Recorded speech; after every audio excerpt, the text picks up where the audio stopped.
సృష్టి facility centre కేసులో ఎఫ్ఐఆర్లో పోలీసులు కీలక అంశాలు వెల్లడించారు. గతేడాది ఆగస్టు ఐవీఎఫ్ కోసం డాక్టర్ నమ్రతను రాజస్థాన్కు చెందిన దంపతులు గోవింద్ సింగ్, సోనియా సంప్రదించారు. టెస్టుల కోసం 66,000 తీసుకొని సరోగసీకి వెళ్లామని డాక్టర్ వాళ్లకు చెప్పారు. దంపతుల స్పర్మ్ అండం తీసుకొని సరోగసీ చేస్తామని, మొత్తం 30 లక్షలు ఖర్చు అవుతుందని తెలిపారు.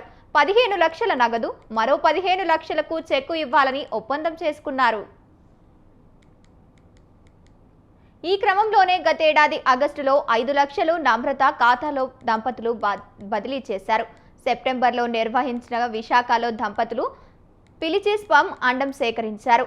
విడతల వారీగా నగదును బదిలీ చేసుకున్న డాక్టర్ నమ్రత ఖాతాలో జమ చేశారు. సెప్టెంబర్ నెలలో సరోగసీ విజయవంతంగా ప్రారంభించామని చెప్పి మరికొంత నగదు నమ్రత తీసుకున్నారు.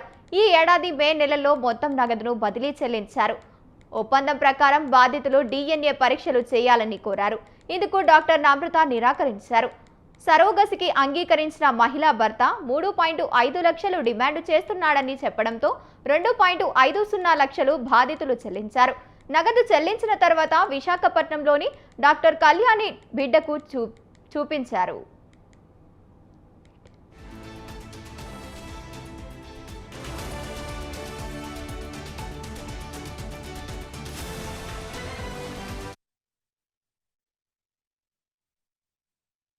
వహించగా బిడ్డ తమది కాదని బాధితుల దంపతులు గుర్తించారు. శిశువుని అసలైన తల్లిదండ్రులకు ఇవ్వాలని తెలిపారు. ఈ క్రమంలో నమ్రత బాధితుల ఫోన్ నంబర్లు బ్లాక్ చేశారు. దీంతో సృష్టి టెస్ట్ ట్యూబ్ బేబీ సెంటర్ పై వారు పోలీసులకు ఫిర్యాదు చేశారు. డాక్టర్ నమ్రత సిబ్బందిపై పలు సెక్షన్ల కింద పోలీసులు కేసు నమోదు చేశారు. ఈ ఘటనపై పిల్లలు అక్రమ విక్రయం కోణంలో పోలీసులు దర్యాప్తు చేస్తున్నారు. నమ్రతను విచారిస్తే కీలక విషయాలు బయటపడతాయని భావిస్తున్నారు. రిమాండ్ తర్వాత ఆమెను కస్టడీకి తీసుకునే అవకాశం ఉంది.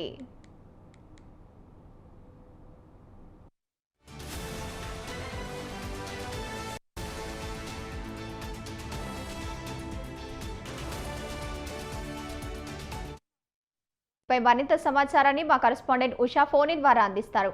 ఉషా, చెప్పండి.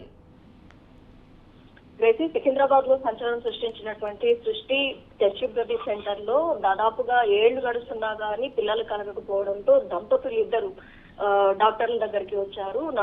డాక్టర్ నమ్రత దగ్గరికి వచ్చారు. ఈమెపై ఇదివరకే 2018లో కేసు నమోదైంది. ప్రస్తుతం చూసుకున్నట్టయితే మారేడుపల్లి జడ్జి మొత్తాన్ని కూడా క్లినిక్ మొత్తాన్ని కూడా సీజ్ చేసి అలాగే 7 కూడా అరెస్ట్ చేసినట్టుగా అయితే తెలుస్తుంది. ఈ 7 కూడా ల్యాబ్ టెక్నీషియన్స్, డాక్టర్లు అలాగే ఇతర సిబ్బంది ఉన్నట్టుగా కూడా తెలుస్తుంది. 14 రోజుల రిమాండ్ లో భాగంగా మారేడుపల్లిలోని జడ్జి క్వార్టర్స్ లో జడ్జి ముందు 7 నిందితుల్ని గాంధీ హాస్పిటల్లో వైద్య పరీక్షల అనంతరం హాజరుపరిచారు. అనంతరం 14 రోజుల రిమాండ్ అయితే జడ్జి విధిస్తూ అయితే ఆర్డర్స్ అయితే పాస్ చేసినట్టుగా అయితే తెలుస్తుంది. మొత్తం మీద చూసుకున్నట్టయితే గత 7 గడుస్తున్నా గానీ తమకు పిల్లలు పుట్టకపోవడంతో వెంటనే చాలా ఫేమస్ అయినటువంటి సన్నిహితులు చెప్పినటువంటి ఇన్ఫర్మేషన్ ఆధారంగా సృష్టి టెస్ట్ ట్యూబ్ బేబీ సెంటర్ కి వెళ్లారు. వెళ్లి అక్కడ తమకు బిడ్డలు కలగడం లేదు అన్న కోణంలో సంతానం కోసము డాక్టర్ కి మొత్తం కూడా ఇద్దరి వివరాలు కూడా ఏదైతే భర్త భార్య ఇద్దరి వివరాలు కూడా చెప్పడంతో వారు IVF కు మొదట వెళ్లడం జరిగింది. IVF మీకు సూట్ కాదు, మీకు సరోగసీ బెటర్ అన్న కోణంలో కూడా డాక్టర్ సజెస్ట్ చేసినట్టుగా అయితే తెలుస్తుంది. డాక్టర్ సజెషన్ మేరకు వీరు సరోగసీకి వెళ్లారు. సరోగసీ ద్వారా అద్దె గర్భాన్ని తీసుకున్నారు. వేరే మహిళ ద్వారా అద్దె గర్భాన్ని ప్రయత్నించారు. మొత్తం మీద సంతానం కలిగిన వెంటనే ఆ సంతానానికి అనారోగ్య కారణాలు రావడంతో వెంటనే అనుమానం వచ్చినటువంటి ఇద్దరు దంపతులు కూడా DNA టెస్ట్ కి పంపించారు. DNA టెస్ట్ లో ఇద్దరు దంపతుల DNA కి మిస్ మ్యాచ్ అవ్వడంతో వెంటనే డాక్టర్ ని నిలదీశారు. డాక్టర్ బుకాయించడం జరిగింది. ఇది ఎక్కడో తప్పిదం జరిగింది అన్న కోణంలో కూడా ఆమె జారుకోవడానికి చూసింది. డాక్టర్ కుమారులు కూడా ఇద్దరు కూడా అడ్వకేట్స్ కావడంతో గోపాలాపురం పోలీస్ స్టేషన్ లో కంప్లైంట్ ఇచ్చినటువంటి దంపతులకు కూడా అక్కడ కూడా నిరాశ ఎదురైంది. కానీ ఈ కేసు చాలా సీరియస్ గా తీసుకున్నటువంటి దంపతులు ఏదైతే 3.5 లక్షల దాకా కూడా జమ చేశారు డాక్టర్ కి, 15 లక్షలు ఒకసారి అలాగే మిగతా రిమైనింగ్ అమౌంట్ మరోసారి కూడా జమ చేసినట్టుగా అయితే తెలుస్తుంది. మొత్తం తీసుకున్నటువంటి నమ్రత చాలా ఏదైతే బాధితులకి నిర్లక్ష్యమైన సమాధానం చెప్పడంతో బాధితులు అక్కడ చాలా ఇన్నేళ్లుగా కూడా బంధువుల దగ్గర ఎక్కడ కూడా మొహం చూపించుకోలేక సంతానం లేక ఎక్కడికి వెళ్ళలేని పరిస్థితిలో ఉన్నటువంటి దంపతులను క్యాష్ చేసుకున్నటువంటి సృష్టి టెస్ట్ ట్యూబ్ బేబీ సెంటర్ ఏదైతే ఉందో ఆ నిర్వాహకురాల మీద ఈ గతంలో కూడా 2018లో కూడా కేసు నమోదైంది. ఈ బ్రాంచులు కూడా దాదాపు విశాఖపట్నం, విజయవాడ దాదాపు అన్ని చోట్ల కూడా 3 బ్రాంచులు కూడా ఉన్నట్టుగా అయితే తెలుస్తుంది. గతంలో కూడా ఈమె మీద 2 కేసులు నమోదయ్యాయి. ఈ సృష్టి టెస్ట్ ట్యూబ్ బేబీ సెంటర్ ని సీజ్ చేయడం కూడా జరిగింది.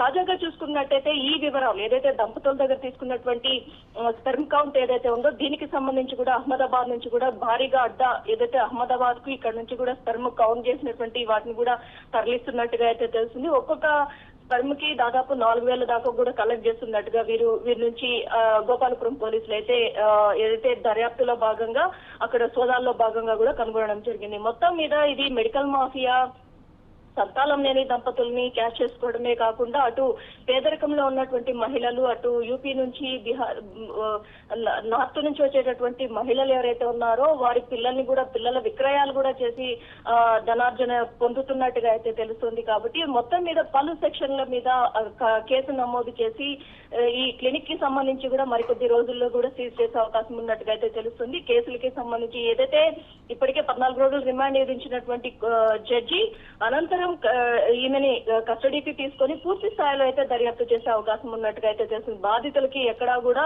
అక్కడ చూసుకున్నట్టయితే కుమారులు ఇద్దరు కూడా అడ్వకేట్స్ కావడంతో, బాధిత నమ్రత కుమారులు ఇద్దరు కూడా అడ్వకేట్ కావడంతో ఎక్కడ కూడా ఈమె బాధితుల పక్షాన నిలబడకపోవడము, తాను చేసినటువంటి మిస్టేక్ ఏదైతే ఉందో దాన్ని ఎటువంటి రెక్టిఫై చేసుకోకుండా పోవడమే కాకుండా బెదిరింపులకు పాల్పడము, ఇలాంటివన్నీ విసిగిపోయినటువంటి సంతానం లేని దంపతులు ఎవరైతే ఉన్నారో దాదాపు ఏదైతే సరోగసీ ద్వారా అయినా తమకు సంతానం కలుగుతుంది అని ఆశతో ఉన్నటువంటి 9 నెలల తర్వాత బిడ్డ పుట్టిన తర్వాత బిడ్డ అనారోగ్య కారణాలు ఎటువంటి హెల్త్ ఇష్యూస్ లేని దంపతులు ఎవరైతే ఉన్నారో వారు వెంటనే దీన్ని సీరియస్ గా తీసుకొని దీన్ని ఖచ్చితంగా అరికట్టాలి అన్న కోణంలో, అలాగే బాధితులకి సంబంధించి నగదుకి సంబంధించి రికవరీకి సంబంధించి ఓవరాల్ గా ఈ కేసు కి సంబంధించి నార్త్ జోన్ డీసీపీ రష్మి పర్మాళ్ళు అయితే మరి కాసేపట్లో ప్రెస్ మీట్ పెట్టే అవకాశం ఉంది. ఈ కేసులో జరిగినటువంటి లోపాలు, వీరు ఎలా అప్రోచ్ అయ్యారు, అలాగే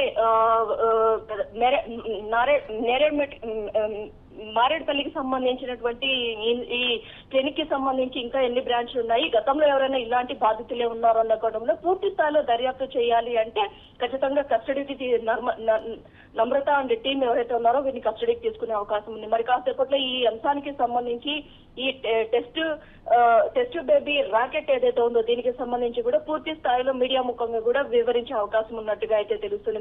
మొదట గోపాలపురం పోలీస్ స్టేషన్ లో కంప్లైంట్ తీసుకున్నటువంటి పోలీసులు ఈ కేసుని ఎక్కడా కూడా నీరుగార్చే ప్రయత్నమే చేసినట్టుగా అయితే తెలుస్తుంది. ఎందుకంటే నమ్రత కావచ్చు, నమ్రత కుమారులు కావచ్చు, హై ఇన్ఫ్లుయెన్స్ ఉన్నటువంటి వ్యక్తులు ఈ కేసుని ఎలాగా కూడా ఫైల్ కాకుండా దీన్ని ఎలాగైనా సరే బెదిరింపులకు పాల్పడాలి అన్న కోణంలో ఉన్నటువంటి ఈ కేసుని ఖచ్చితంగా డీసీపీ హ్యాండ్ ఓవర్ చేసుకొని మొత్తం ఈ కేసుకి సంబంధించి మొత్తం ఛేదించినట్టుగా అయితే తెలుస్తుంది.